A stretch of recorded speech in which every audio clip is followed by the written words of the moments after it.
پھر ہم نے جو پارلیمانی کمیٹی ہے جس میں سارے سیاسی جماعتوں کے نمائندگی ہے، ایک بڑا تفصیلی میٹنگ چلا جس میں تمام جماعتوں نے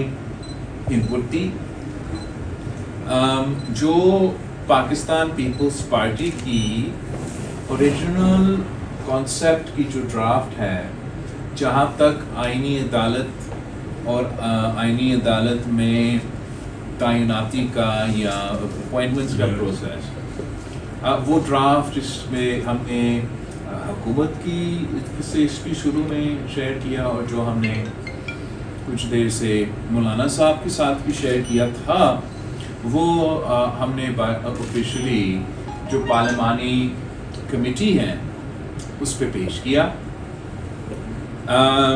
حکومت نے بھی جو ان کے ڈسکشنز ہوئے ہیں تمام الیکٹڈ لائرز باڈیز کے ساتھ، جس میں وزیر قانون نے جو حکومت کے آئینی ترمیم میں تجویز جوڈیشل اپوائنٹمنٹ پروسیس یا کانسٹیٹیوشن کورٹ کے حوالے سے ہیں، وہ ایک طرف حکومت کے پوائنٹس پیش کیے گئے، اور ساتھ ساتھ جو یہ تمام لیگل کمیونٹی کے انپٹ تھا، یہ جو باڈیز جو صوبائی لائرز کمیونٹی کو ریپرزینٹ کرتے ہیں اور وفاقی لائرز کمیونٹی کو ریپرزینٹ کرتے ہیں، ان کے ساتھ وزیر قانون نے بہت تفصیلی انگیجمنٹ رکھا، اور اس انگیجمنٹ کے نتیجے میں آج ہمارا اس کمیٹی میں ایک طرف ہمیں حکومت کے جو پریفرنسز ہیں امینڈمنٹ کے لیے وہ بھی پیش کیا گیا، اور ساتھ ساتھ جو لائرز کمیونٹی کی انپٹ وہ بھی پیش کیا گیا. اپوزیشن جماعتوں نے بھی اپنا تبصرہ کیا، اور مولانا فضل الرحمان صاحب کی جماعت نے ایک بار پھر وہ موقف دہرایا کہ وہ پاکستان پیپلز پارٹی کے ساتھ انگیج کر کے ایک کنسنسس ڈاکیومنٹ بنانا چاہتے ہیں جس سے آگے بڑھ سکتے ہیں. میں نے بھی وہ پوائنٹ دہرایا کہ ہمارا تو آئیڈیل سچویشن یہی ہے کہ ہم پولیٹیکل پارٹیز کا کنسنسس پہ یہ آئین سازی کریں. کوشش شروع سے بھی یہی تھا، آج بھی یہی ہے، انشاءاللہ تعالی کل بھی یہی رہے گا. ہم امید یہ رکھتے ہیں کہ جو تمام اپوزیشن جماعتیں ہیں ان کے ساتھ ہم ایک میننگ فل انگیجمنٹ کر سکیں گے، اور ایسے صورتحال نہیں ہے کہ ہم نے بس مخالفت سے کرنا چاہیے. حکومت کافی کانفیڈنٹ ہے. لا منسٹر صاحب پہ جب بہت سے اس بات پہ تنقید کی کہ انپٹ صحیح طریقے سے یا انگیجمنٹ صحیح طریقے سے کسی جماعت کے ساتھ ہوا یا نہیں ہوا، تو اس موقع پہ لا منسٹر صاحب نے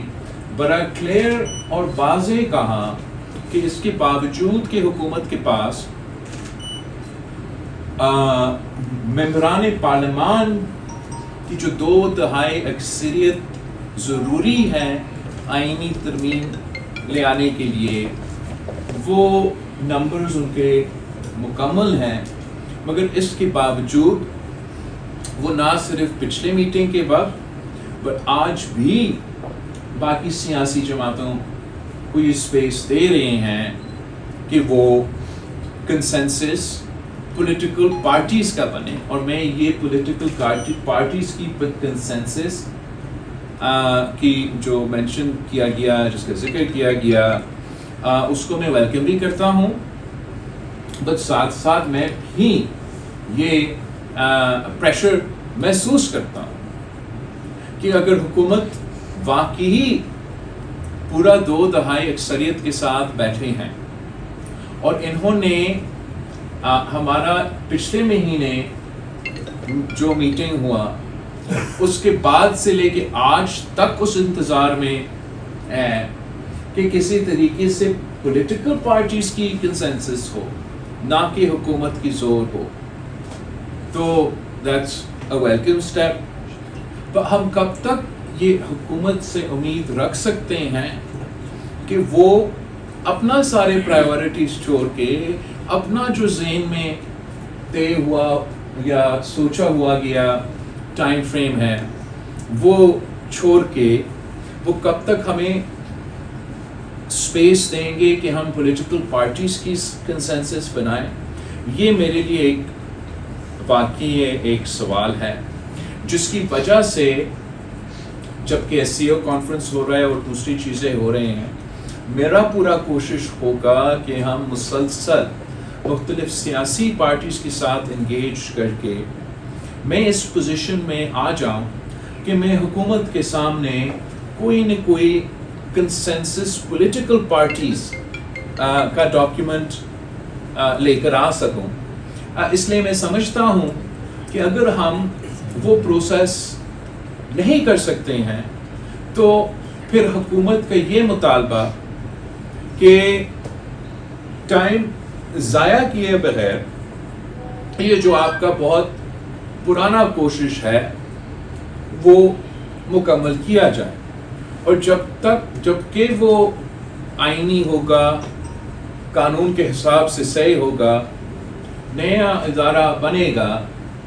ہمارا پیپلز پارٹی کا روایت یہ رہا ہے کہ ہم نے براڈر کنسنسس کے ساتھ کام کیا ہے اور کام لیا ہے. جہاں تک آئینی ترمیم کی، چاہے وہ 1973 ہو، چاہے وہ 18ویں ترمیم ہو، تو ہم نے یہ لمبا پروسیس کے تھرو کروایا. بٹ ساتھ ساتھ حکومت کے یہ بھی موقف ایک بہت تگڑا موقف ہے کہ جب ہم نے 58(2)B کو میاں صاحب کی سیکنڈ حکومت میں نکلوا دیا تھا تو وہ ہم نے جلدی کیا تھا. تو آپ کے سامنے پاکستان پیپلز پارٹی کی ایفرٹس آپ کے سامنے ہیں. ہمارا اب جو تجویز ہے قانون سازی کے، آئین سازی کے حوالے سے، وہ کمیٹی کے سامنے تو ہے، تو آئی ڈونٹ ڈاؤٹ کہ آپ کے سامنے کسی نہ کسی شکل میں آیا بھی ہوگا. میرا زور، میرا پارٹی کا زور، میرا پورا ایفرٹس اسی پہ ہی ہوگا کہ ہم کوشش کریں کہ جو ہمارے پوائنٹس ہیں یا جو حکومت کے پوائنٹس ہیں یا جو کسی اور جماعت کے پوائنٹس ہیں اس میں سے کوئی بغیر منیمم کنسنسس بنے، تاکہ یہ ہم آئین سازی جب کرتے ہیں وہ تمام اسٹیک ہولڈرز کی انپٹ کے ساتھ. آپ سب کا